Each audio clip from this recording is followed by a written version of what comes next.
high protein Greek yogurt is all the rage right now because we all now know that we need to be taking quite a bit of protein to maintain muscle mass, and that jazz is fantastic. However, with just 2 ingredients, I'm going to be making mine from home where I can trust the ingredients that are in it, and it's way easier than you think. All right, so what I'm going to need literally is just my milk and the culture, which is yogurt. Welcome to Ferment Fridays. Today, let's make thick, creamy, delicious, high protein Greek yogurt. It takes about 10 minutes of work, maybe 15 when you count the sieving and everything. But for those 15 minutes of work, the reward is so rewarding. You are just going to enjoy this, and it's going to save you money because it's been saving me quite a bit of money. Because you all know how, Greek yogurt is way more expensive than regular yogurt. And yeah, it saves money. You know what you're eating, where it's come from, who's made it. Plus, it's fun. It's just a fun thing to do in our Ferment Friday series.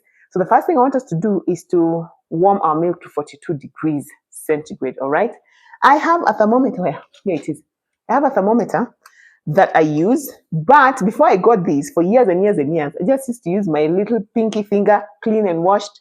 And if I can hold it in the milk for 5 seconds, that's another good way to know that it's ready to put your culture, all right? I used to use my oven with the oven light on overnight, but nowadays I have graduated, because I feel like it's a graduation, to using a blanket. I'll show you what I mean. So first, let's warm this milk. I discovered a long time ago that if you want your yogurt to be thick, to avoid metallic stuff, so I like to use this pot, one, because it's big, because I like to make a lot of yogurt. We have a big family, 4 kids and everything. And also because it's coated, so it's not directly going to the metallic part of the pot, if you know what I mean. So another thing is to make sure the milk has been sieved. This milk we boiled once we bought it, so I don't need to sieve it again, but it's been sieved. So that removes any cream that might be floating in there, because you don't want to make yogurt and then go to take a bite and find things floating in there. I don't think that would be a nice experience. So if your milk had not been boiled, so the first thing would be to boil it and then let it cool down to 42 degrees centigrade. But because ours had already been boiled the day we bought it, all I'm doing now is reheating it. I always say I wish I had raw milk to do this with, but I've never found a reliable person to provide me with raw milk, so it's fine. I use this pasteurized ATM milk. Been doing this for years, never failed me, and that's fine by me. If you want, you can also add vanilla essence or extract for a nice, interesting taste. Also a bit of sugar if you want some sweetness. But as I've said before, making your own yogurt means you can also control how much sugar is in it. All right, as opposed to what you buy from the supermarket, which is like so sugary. I would have wanted to use all this milk. Actually, I'd have wanted to use 10 liters. This is 9 liters, or almost 9 liters, but my pot is full. I've just left very little space because I still need to add my culture. Because the thing with Greek yogurt is that once I sieve out the whey, it's going to drastically reduce. This is, let's call it 9 liters or 8.5, but I'm hoping to get, let's say, 4 liters of Greek yogurt. We'll see. I think this would be a good experiment to see how much Greek yogurt you can get with how much amount of milk. And also, it also depends on how much whey you sieve out. Like the more you sieve out the whey, of course, the thicker it's going to be, and then the less yogurt, Greek yogurt in general, you'll have. Anyway, let's meet back here in about 10 minutes. I think this will take 10 minutes because it's from the fridge, 10 to 12 minutes, and then we'll continue.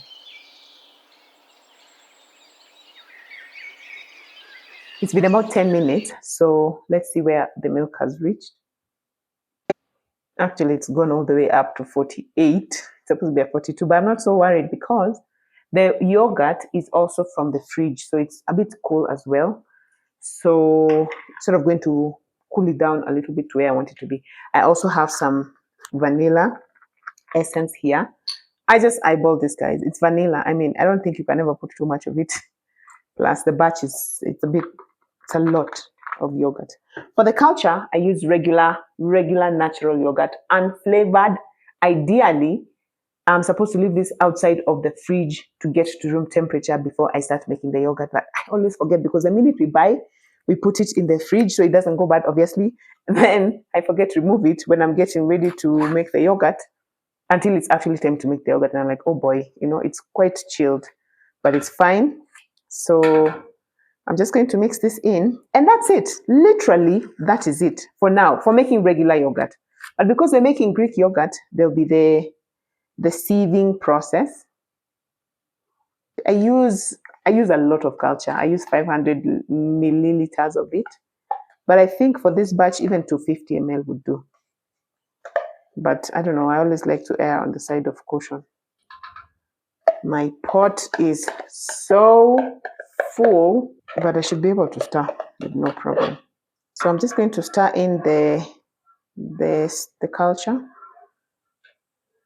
and that's it. Again, I'm trying not to use any metallic instruments for this process, so I don't use a whisk. If I was making yogurt for the kids, I put in a little bit of sugar just to make it interesting for them. But since all this Greek yogurt is mostly going to be for me because I'm on a high protein diet, this one I'm not going to put any sugar at all. If you'd like to see how I make various flavors of yogurt, which my kids absolutely love, I'll link that video down below. But if you're on a high protein diet like me, the Greek yogurt is the best bet. So I believe that's it. It's nice and mixing. So I cover my yogurt, and then because the lid has this hole here, I like to put a little bit of cling film just to make it as airtight as possible. And now, let me show you how I'm going to keep it warm for the next 12 to 24 hours. Now, let's talk about how to keep your yogurt warm and for how long. As I said, I used to use the light in our oven. If you just switch on the light without turning any heat on, that light is enough for the yogurt to ferment. Very easy, very quick. Unfortunately, our light died. I didn't even notice when it died. I just woke up one day, it was dead. Fine. The other way would be to use an instant pot, which we have used before, easy peasy. Or our air fryer also has a ferment function that also works very well. However, for most regular people, we like to wrap the yogurt in something warm. Now, let me tell you about this blanket. This blanket, I bought it secondhand, thrifted, okay, at Gikomba almost 10 years ago. This is one of the best purchases I've ever done in my life. Only 500 shillings, okay? It is stuffed with feathers. I love it. It is so warm. You cover yourself, it feels like a hug. And it's fluffy on the inside, and then on the outside, it has this nylon thing, which keeps the moisture in. Before I started using these, once the light of our oven died, I would preheat the oven a bit and then put the yogurt, switch off the oven, and then it would maintain heat for about 2 to 3 hours. But you see, we want the yogurt to ferment for 12 to 24 hours, depending on how tangy you want it to be, all right? This blanket, when I wrap my yogurt with this blanket, you guys, even 24 hours later, it's still warm. Like, it does not let any heat escape. So I am a big, big fan of this. Or you can use towels, you can use a duvet. It's just so easy and quick and yeah, and easy and quick.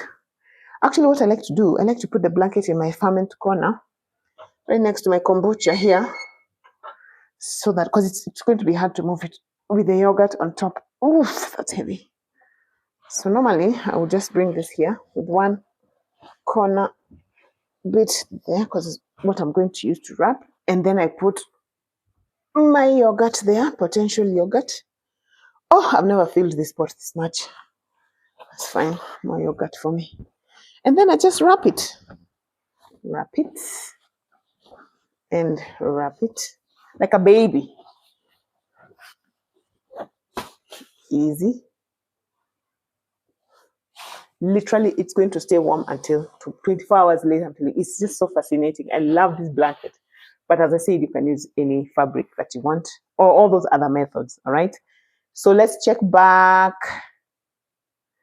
about 20 hours, because I'm going to work tomorrow morning, so I'm trying to calculate. So by the time I come back, it's going to be around 4 p.m. We'll check on it, and then I'll show you guys how it's going to be.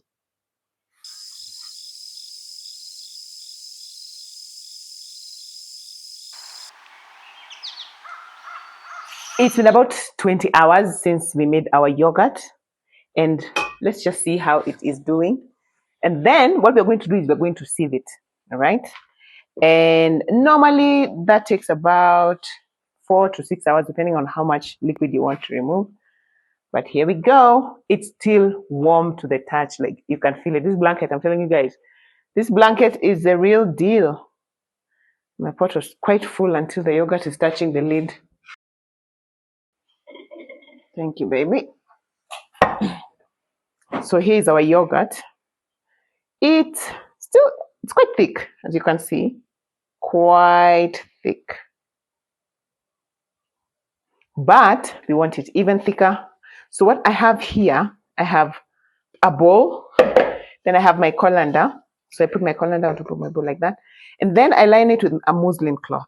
Okay, muslin, that one. These ones I just bought from a baby store. I used to use this for my babies when they were babies. Because people ask me a lot where I got this from. It's not a regular cheesecloth, but I think it's even better. Because I've seen a cheesecloth, the holes are too big. This one is just perfect, all right? Seals very, very well. So the thing to do is to just put this there and give it time. Because my yogurt is quite a lot, I think I might end up doing this in 2 batches, unless I can get something else to act as my colander in my kitchen, which is also a possibility. Then I can do it at a go. And then I like to put this in the fridge so that it chills as it drains the whey out. Let me see if I can show you the whey already. Yeah, can you see the drops forming already? That's the whey.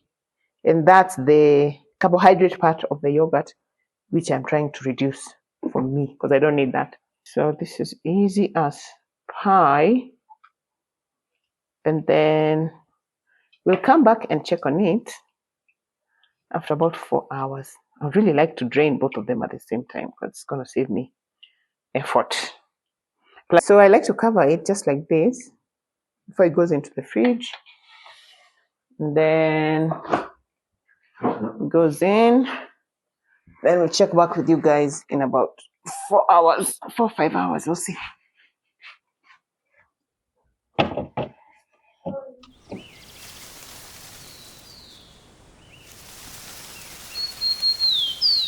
So it's been about 5 hours since we put the yogurt into the fridge. The top might look still a bit wet, but when you turn it like this, just see, oh, this is very thick. This is the real actual Greek yogurt. Can you see that? It's quite thick and heavy. All right.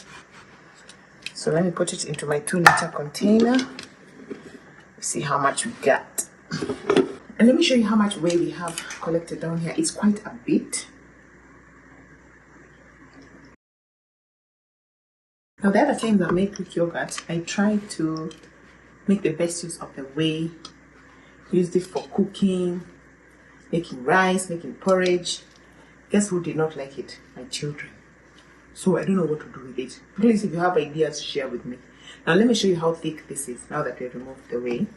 I think all this is going to fit there. Let's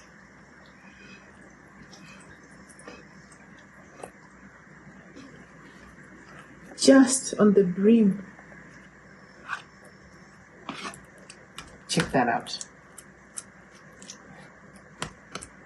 So that's, let's call it 2 liters. I'm sure it's slightly more, but so far 2 liters of Greek yogurt. I found another wire mesh thing in my kitchen, which was very handy. So I washed it and used it as my colander. Plenty of whey. And now let's see. So this is why I like also using the cloth. It's so easy to just pick it up with the cloth and just pour it in.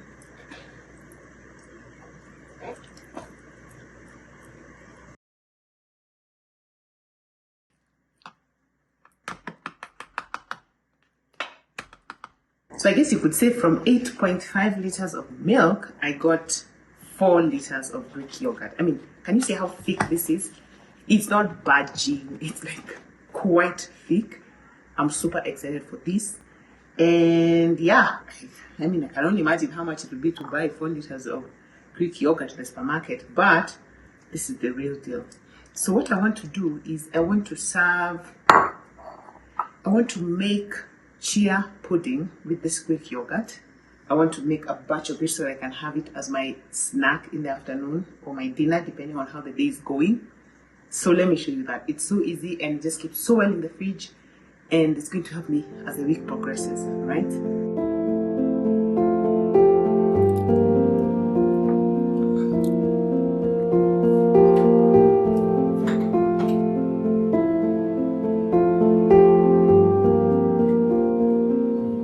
So in this series of Ferment Fridays, I am really looking forward to making so many fermented products for the benefit of our gut. And if this is your kind of content and you are new here, hi, my name is Suzy, and here we work to make motherhood magical. Kindly consider subscribing. And for my OG guys, as usual, I love you guys so much. Thank you for sticking around. Please give this video a thumbs up. Let me know what you think of the Ferment Fridays series and what you would like to see me make.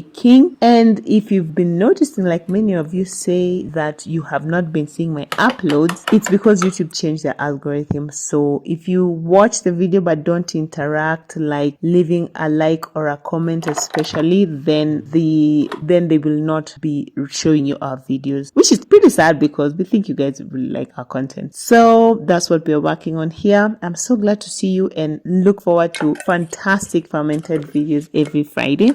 And yeah, this is the end of our Greek yogurt. We have saved so much money. It's so good for our tummies. My tummy especially, and my weight loss goals are going to really benefit from this. Check out the kombucha video that we made on our last Ferment Friday, and I'll see you over there. Bye.